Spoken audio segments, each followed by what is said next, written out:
যাত্রী, তো কবরমুখী যাত্রী আমরা লেবাস ধারণ করলাম, সেই ক্ষেত্রে আমি আপনি ইচ্ছা করলেই যা মন চায় তাই করতে পারি না, বুঝলেন তো?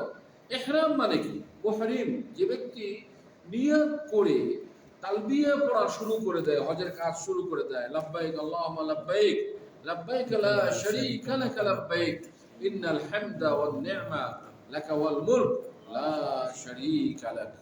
এই যে কথাগুলো আল্লাহ সুবহানাহু ওয়া তাআলা, এটা বলার অর্থ কি? আমি মুহরিম হয়ে গেলাম, ইহরামের কাপড় পরে আমি মুহরিম হয়ে গেলাম। তার মানে কি? এর আগে ইহরামের কাপড় পরার আগে আমার অনেকগুলো বিষয় দুনিয়াতে বৈধ বিষয় ছিল, যেগুলো আমি যখন ইচ্ছে তখনই করতে পারি, বুঝলেন?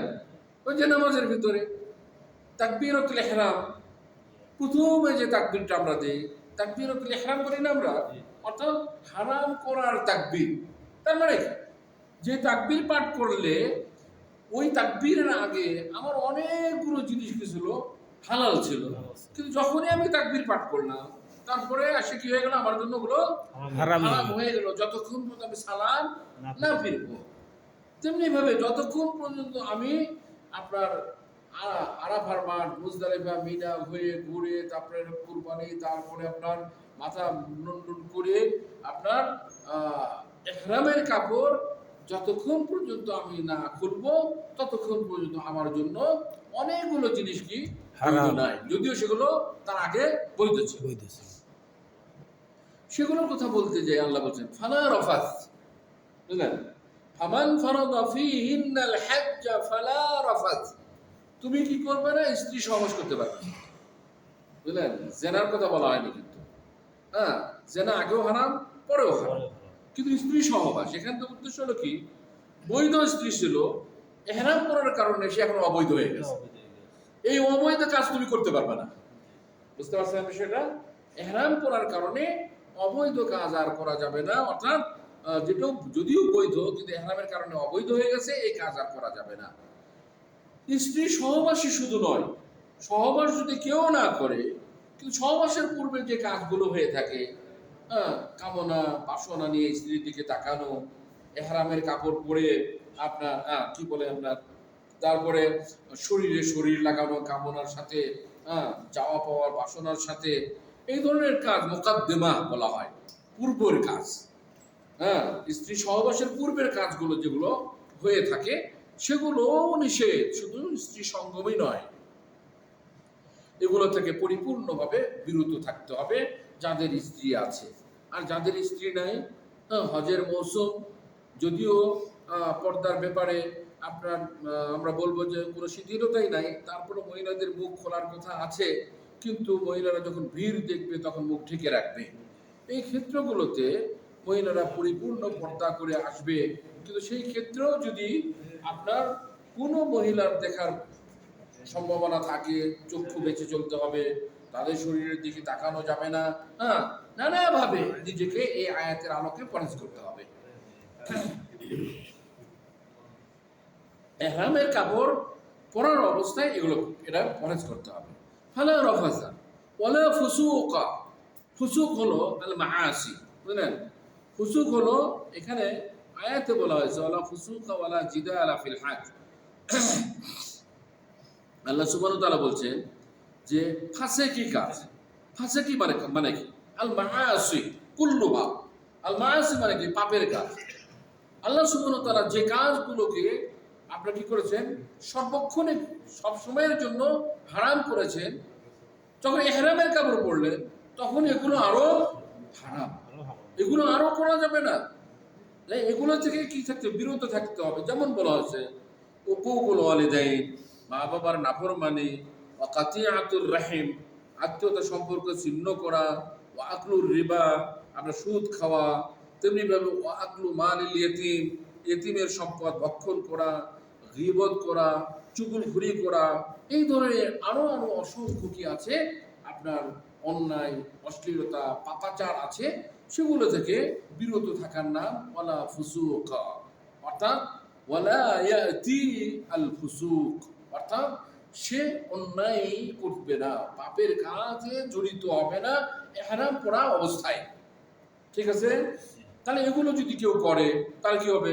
তাহলে এহরাম ত্রুটি হবে, ক্ষেত্র বিশেষে সে কি হজ নষ্ট হয়ে যাবে, বুঝলেন? স্ত্রী সহবাস করে হজ বাতিল হয়ে যাবে। আসতেছি কথা, আমরা মাহদুরাতুল ইহরাম নিয়ে পরবর্তীতে আলোচনা করব। আল্লাহ সুবহানাহু ওয়া তাআলা শেষে বললেন অল জিদাল, অল জিদাল ফালা রাফাসা ওয়ালা ফুসুকা ওয়ালা জিদাল ফিল হজ। হজের সময়ে ইহরাম পরা অবস্থায় জিদাল মানে হলো কি মুখাসামা, পরস্পরে ঝগড়া বিবাদ করা, বুঝলেন? পরস্পরে ঝগড়া বিবাদ করা। কে আপনার আরাফার মাঠে, মিনার মাঠে ওই যে গাড়ি থেকে যে ফল ফেলে দিচ্ছে, কার্টুন ফেলে দিচ্ছে, কে ধরতে পারলো আর ধরতে পারলো না, কে আগে কার উপর দিয়ে লাফ দিয়ে যায় ধরলো, আছে না অ্যাক্সিডেন্ট? হ্যাঁ, আগের সিস্টেম তো আরো অন্যরকম ছিল। যেমন ওই মসজিদুল খায়েফ, মসজিদ খায়েফ যেটা অর্থাৎ মিনাতে যে মসজিদটা, এই মসজিদে যারা তাবুতে হজে না আসতো, অর্থাৎ মুআল্লিমের আন্ডারে হামলাতে হজে না আসতো, তারা কোথায় জায়গা নিত? ওই মসজিদগুলোতে, বুঝলেন তো? সুবিধা মতো জায়গা খুঁজে বের করে নিয়ে ওই যে কুয়েত মসজিদ আছে, এই মসজিদ আছে, আরো মসজিদ আছে, সেই মসজিদগুলোতে আপনার ওই পাটি বিছিয়ে জায়গা নিত। আর কি ঝগড়া, কে কার আগে পাটি বিছাতে পারে। আবার দুই পার্টির মাঝে যে একটুখানি না ফাঁকা থাকে, ওখানে আরেকজন ঢুকে এদিকে ওদিকে কি একটা আপনার বিশ্রী অবস্থা। ওয়ালা জিদালা ফিল হজ, হজ করতে গেছেন আপনি, দুনিয়াবি স্বার্থ সম্পূর্ণরূপে জলাঞ্জলি। এখানে দুনিয়া স্বার্থ কোনোভাবে প্রাধান্য পাবে না। হ্যাঁ, আপনার আখিরাতের স্বার্থ। এই ইবাদত, যে ইবাদত করতে আসছেন, সেই ইবাদতের মাধ্যমে আল্লাহ সুবহানাহু ওয়া তাআলার ঘোষণা অনুযায়ী তাকওয়া পরহেজগারিতা, যেটা হচ্ছে কি ইবাদতের মধ্যে সর্বোচ্চ একটা কি আপনার অর্জন, মুত্তাকি হওয়া, পরহেজগারিতা হওয়া, সেটাই হজের মাধ্যমে হওয়া সম্ভব। সেই একটা ইবাদত করতে যখন তুমি আসছো, আর সেখানে তুমি সামান্য জায়গা পাইলে কি পাইলে না, ও যে ঝগড়া করতেছে সেও একজন হাজি, আল্লাহর মেহমান, তাকে একটু ছাড় দিলেই হয়ে যায়, তাই না? তো তুমি সেটা না করে ঝগড়া করছো, বুঝলেন তো? কে তোয়াব করবে আগে, কে সাই করবে আগে, কে হজরে আসওয়াদে চুমা দিবে, নানাভাবে হয়ে থাকে না, প্রতিযোগিতার একটা মানসিকতা তৈরি হয়ে যায়। তো আল্লাহ বলছেন ওয়ালা জিদালা ফিল হজ, অর্থাৎ আল মুখাসামা ওয়াল মুমাররাত বিগাইরি হক ফালা ইয়াজুজু লিল মুহরিমি বিল হজ আবিল উমরাতি আও বিহিমা আইয়ুজাদিলা বিগাইরি হক। হ্যাঁ, অনুচিত ভাবে ঝগড়া করা, বুঝলেন তো? অনুচিত ভাবে, বৈধ নয়, অবৈধভাবে ঝগড়া করা, এগুলো সম্পূর্ণরূপে নিষেধ। অতএব প্রিয় বন্ধুগণ, কয়টা হলো? ওয়ালা ফুসুকা ওয়ালা ওয়ালা ফালা রাফাসা ওয়ালা ফুসুকা ওয়ালা জিদালা ফিল হজ, বুঝলেন তো? এই পর্যন্ত আল্লাহ সুবহানাহু ওয়া তাআলা এই বিধান বর্ণনা করলেন। করে আল্লাহ পরবর্তী অংশে যেটা বলেছেন সেটা হলো কি ওমা তাফআলু মিন খাইরি ইয়ালামহুল্লাহ। তোমরা এই হজের মাঠেই শুধু নয়, আরো জায়গায়, বাড়িতে, যে কোনো জায়গায় তোমরা যে ভালো ভালো কাজগুলো করে থাকো, আল্লাহ বলছেন সে কাজগুলো কে জানেন? আল্লাহ জানেন। ইয়ালামহুল্লাহ, আল্লাহ জানেন। এই না তুমি এত ভালো ভালো কাজ করতেছো, আল্লাহ দেখতেছে কি দেখতেছে না, হ্যাঁ, ওদের সবার কিছু নেই। হ্যাঁ, সবগুলো লিপিবদ্ধ হচ্ছে। সে কথা আল্লাহ সুবহানাহু ওয়া তাআলা বলছেন যে ওমা তাফআলু মিন খাইরিন ইয়ালামহুল্লাহ ওয়া তাযাওয়াদু, তোমরা পাথেয় সংগ্রহ করো। পাথেয় মানে কি? পরকালীন জীবনের পাথেয়, পরকালীন জীবনে কল্যাণ পাওয়ার জন্য, সফলতা অর্জনের জন্য যে বিষয়গুলো, সেগুলোই হলো পাথেয়। ভালো ভালো ইবাদত করা, ইবাদত করে পরকালীন জীবনে, আর দুনিয়া মাজরাআতুল আখিরা, দুনিয়া লোকে পরকালীন জীবনে শস্য ক্ষেত্র। তার মানে এখানে কি করছে? আবাদ করতে বলা হয়েছে, এখানে উপার্জন করতে বলা হয়েছে, এখানে কামাই করতে বলা হয়েছে। সে কামাইটাই হলো কি পাথেয়, বুঝলেন?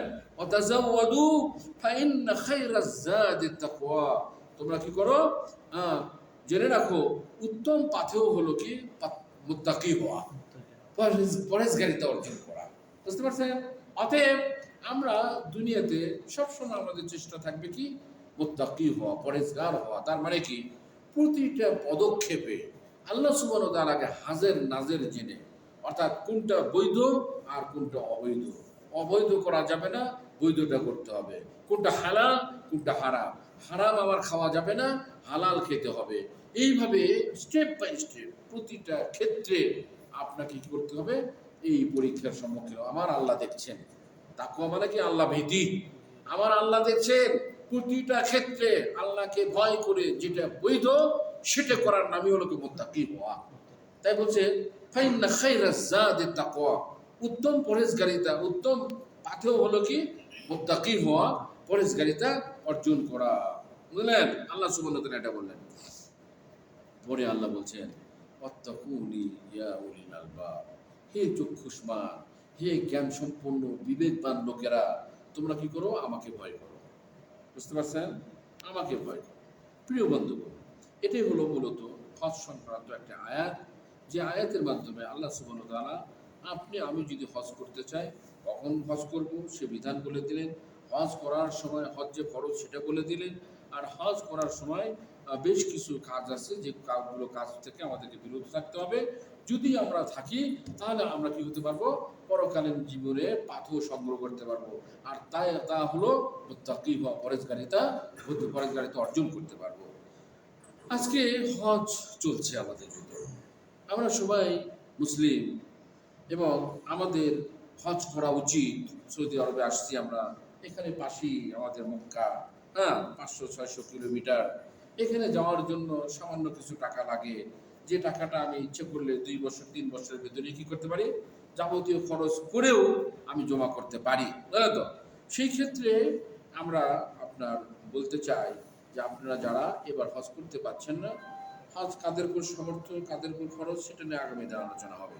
তো যারা আপনারা আমরা এখানে আছি, আমরা চেষ্টা করব ইনশাল্লাহ আমরা যেন এই গুরুত্বপূর্ণ একটি ফরজ ইবাদত সৌদি আরবে থেকে, সৌদি আরবে আসাটাকে নিয়ামত মনে করে আমরা যেন চলে যেতে পারি। আল্লাহ যেন আমাদেরকে সে তৌফিক দান করেন। এতটুকু কামনা প্রত্যাশা রেখে আজকের মতো আপনাদের সম্মুখ থেকে বিদায় নিচ্ছি। আর আবারও সবাইকে আপসে পরস্পর দাওয়াতি কাজ জোরদার করার জন্য আহ্বান